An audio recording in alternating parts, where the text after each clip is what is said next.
நம்ம ஆக்டிவா 6Gக்கு ஷாக் அப்சர் மாற்ற போகிறோம். ஸோ இது ஷாக் அப்சர் பார்த்தீங்கன்னா இந்த வண்டியில் ட்ரிபிள்ஸ் போய் போய் ஒழுங்காக சஸ்பென்ஷன் இல்லை. ஸோ அதனால் இதை சர்வீஸ் பண்ணுற கடையில் கொடுத்து அவங்க ரிப்பேர் பண்ணி திரும்ப நம்ம மாட்டினோன்னா அதுக்கே ஒரு 500 செலவாகும். ஸோ அந்த மாதிரி நம்ம பண்ணோன்னா திரும்ப ஒரிஜினாலிட்டியாக வண்டி வாங்கும் போது எந்த அளவுக்கு சஸ்பென்ஷன் இருந்துச்சோ அதே மாதிரி இருக்குமா அப்படின்னு தெரியாது. ஸோ அதனால் புதுசாக வாங்கியாச்சு. புது ஷாக் அப்சர் அதை விட டபுள் த ப்ரைஸ் இருக்கும். அவ்வளோதான். நம்ம என்ன செலவு பண்ணி அதை ரெடி பண்ணுறோமோ அதை விட டபுள் த ப்ரைஸ் இருக்கும். ஸோ ஷாக் அப்சருக்குன்னு ஒரு பிராண்ட் வரும். அந்த பிராண்ட் நான் காமிக்கிறேன்.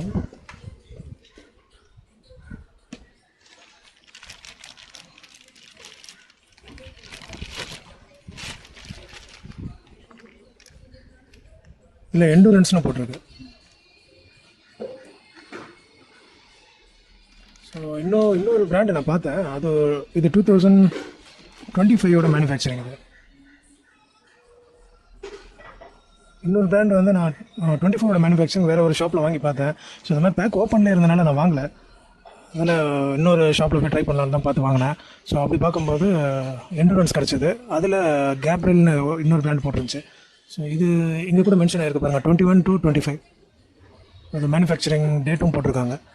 ஸோ இது மாதிரி ஒரிஜினலாக புதுசாக வாங்கி போடுறது பெட்டர்.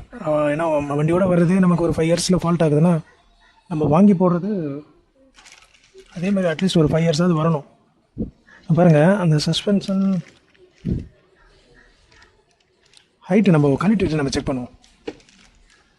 ஸோ இதை கழட்டணும்னா ஃபஸ்ட்டு பாடியெல்லாம் பிரிச்சிடணும். பாடியெல்லாம் பிரித்ததுக்கப்புறம் பார்த்தீங்கன்னா இந்த டேங்கோட போல்டையும் நான் ஏற்கனவே ரிமூவ் பண்ணிட்டேன்.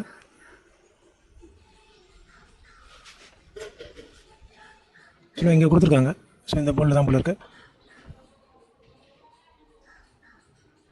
ஸோ டேங்க்கை நம்ம ரிமூவ் பண்ணால் தான் அங்கே நம்ம ஸ்பேனர் வைக்க முடியும். ஆப்போசிட் டைரெக்ஷனில் ஸ்பேனர் வைக்க முடியும்.